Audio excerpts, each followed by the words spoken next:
What's going on, everybody? I am here to do a review for Final Destination Bloodlines. I actually first heard about this movie maybe over a year ago, and when I first heard about it, I was already locked in. As a person who is a fan of this franchise, I can honestly say after a 14-year hiatus, because I believe the last one came out in 2011, and with how the last one ended, you would think that it would be over, but they said, nah, we got more up our sleeves. I think they came back pretty strong with this one. So with that being said, let me go ahead and get into the review.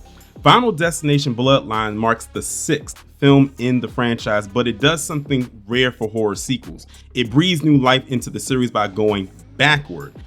This is what you call a prequel, and I guess you can say a soft reboot, designed to show us how the cycle of death actually began, while also setting up a new generation of unlucky survivors. So to me, that just basically says that they might be coming out with more of these later on down the line, but we shall see if that's the case. With new characters, a deeper dive into the actual story, and a return of a fan favorite, Bloodlines, or Final Destination Bloodlines, tries to walk what I believe to be a fine line between nostalgic horror and a fresh storytelling. But the real question is, after a 14-year hiatus and a run of good films, does it hold up to the original 5 in the franchise?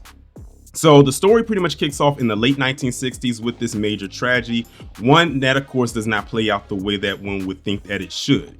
And a last minute decision saves someone who should have died. And from that moment on, death design begins to be altered. I think by this time, everyone pretty much knows how everything sets up when it comes to the Final Destination movies. Fast forward to current day, we meet a woman by the name of Stephanie Reyes, and she finds out that her family is tied to the historic event based on someone from her past that was able to survive the event of the 60s. She ends up getting these strange dreams, she gets these eerie coincidences, and then it seems like it's an escalating sense of doom began to start to take over and haunt her life. And as she begins to investigate her family's past, she discovers that they were never indeed meant to survive, and that death has been playing the long game in order to correct its mistake from all those years ago. The film starts to expand the lore in very subtle ways, rather than re-explaining the rules of death's design for the 6th time, because by this point everybody pretty much knows how it is. It trusts the audience to actually keep up, and I'm assuming that many people in the audience have seen these films. I would highly suggest that if you haven't seen the Final Destination films, which by this point I don't know how you missed them, or let alone even ever heard of them, I would highly suggest going back and watching them. And that way when you watch this movie you won't be lost, because the movie really doesn't explain like how death design works, because they figure by this time everyone should know. But there's no elaborate, what I guess you could say, mythology dump.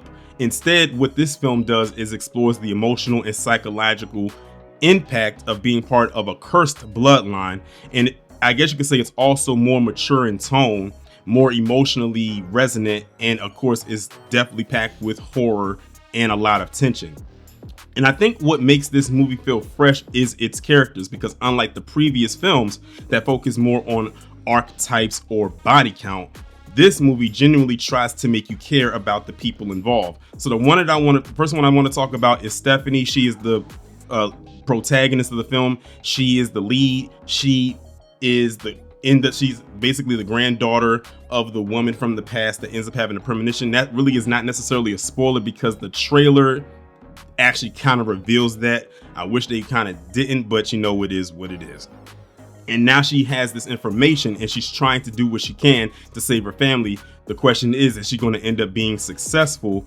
You'll have to actually find out for yourself, because you know, when you see these movies and people try to put everything together, a lot of the times it's either going to work for them or it's going to not.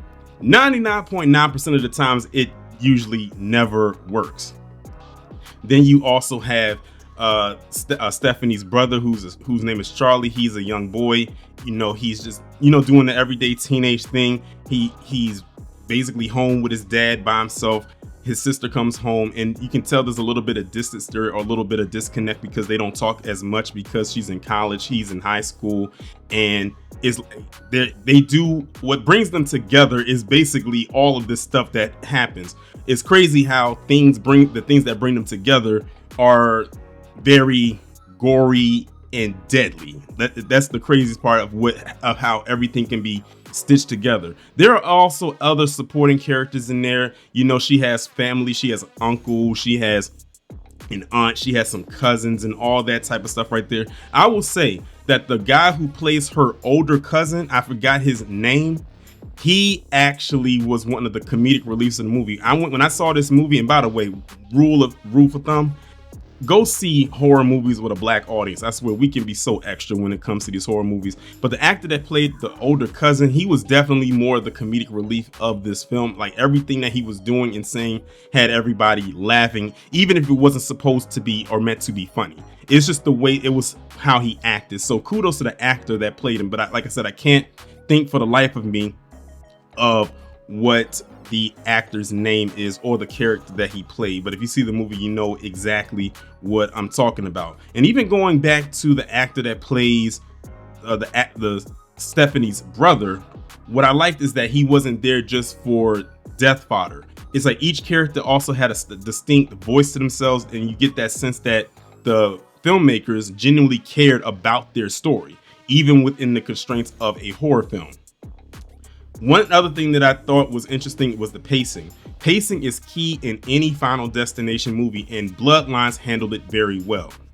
It doesn't rush into the action, but the buildup never felt slow. Instead, it leans into suspense, even, with just the environment, like walking on a floorboard or glass falling or flames. And I'm just saying that because you're going to see a lot of that in this movie. But the crazy part about it is, there are instances where that's not even the cause of the death in some instances. I will even say the premonition death in this movie was very, very, very, very interesting. That's all I'm gonna say about that. And every odd moment felt like it could be the start of something deadly. Of course, like I said, go back to the premonition followed by the survival by a chain of events. It says the formula is definitely still there. But what I thought was different is the emphasis on legacy. Final Destination Bloodlines connects its character to a larger narrative and hints that death's design has a deeper history than one would previously think. There's also a genuine sense of escalation as the Stephanie character starts to discover more about her family in the past and the strange pattern of events.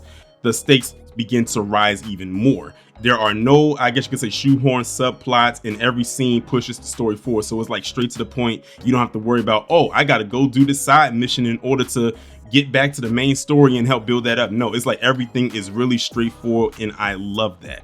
Visually, this film felt very cinematic. The film avoided overly stylized horror tropes in favor of a grounded, more realistic cinematography.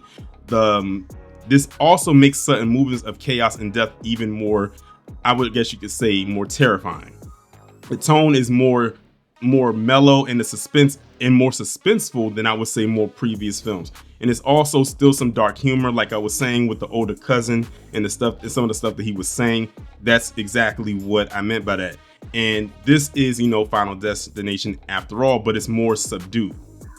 The practical effects are, I would say, prioritized over CGI when necessary, especially during the elaborate accident sequences. The death scenes are among the most inventive in the series, and they're framed more as emotional shocks rather than spectacles. Now, I do have pros and I do have cons. So the pros I would say that are with this movie is that it's strong, relatable characters that are able to elevate the film just beyond the kills itself. It's inventive in the suspenseful death sequences. It's creative without being absolutely ridiculous or cartoonish. It's a deeper lore there and emotional storytelling, especially around legacy and fate. Mature tone and pacing. It makes it feel more like a horror film rather than a slasher film. And there is one more pro, but I'm gonna save that after I give the con, and there's a reason why, but you'll see what I mean. The cons, however, for me is that it's less action heavy early on, which may frustrate some fans going into it, especially with how you see the previous film kind of get into the action almost immediately. This one, actually, there is buildup going into that opening, kill. Like I would say they take about, if I had to guess, about a good 10 minutes before you actually really get to the action, whereas the previous films, it gets there rather faster. There's also some predictable moments, especially if you've seen all the previous films. There's minimal screen time for a returning fan favorite, but we'll get to that, and I think I know why that is. And it says the ending actually leaves questions open because you know, I don't want to say it because of spoilers, but like I said, it may or may not pay off in future films. That's if they decide to continue going forward with the franchise. But the one last thing before I actually give my final take on this is RIP to the GOAT that is Tony Todd. The reason why I saved that for the end, because remember when I said it was a pro, the pro to that is Tony Todd returning. You know, he has been in this franchise with every film. I think he was in every film except the fourth one. I don't think his presence was in the fourth one. And you know, Final Destination Bloodlines was the last film that he made before he passed away last year, unfortunately, from his battle with cancer. And if you see the movie, if you see the trailer, you can see that he definitely had cancer at this time because he lost a lot of weight, because Tony Todd was never that small. He was always a good sized guy, and it was a healthy size. But I think the last time I saw him at a very healthy weight was when he was doing motion capture to play Venom in the Spider-Man 2 game that came out back in 2023. I believe it was, if I'm not mistaken. I think it was 2023. I think that was the last time I saw him at a real healthier weight. But in this one, he lost a lot of weight, and I think that's when his cancer had already set in, and this was the last film he did. So definitely RIP to the legend icon that is Tony Todd. So now that I've gotten that out of the way, my final take on it is that this movie does what few horror reboots or prequels can do. It respects the original formula while expanding its emotional and thematic scope. It's scary, smart, and surprisingly actually very thoughtful. And this is, if you came for the creative depths, you're definitely going to get your fix with that. But if you stay for the story, you will find, I guess you could say, a film with great craftsmanship and depth to it. So all in all, if I had to give this a rating, I would give this movie an 8 out of 10. That is pretty much my take on it. Like, I hold it up there in pretty good regard. It pretty much stands up to or along with the originals, and I would definitely highly recommend it. So y'all let me know what y'all think about this down in the comments, and I will talk to you in the next one.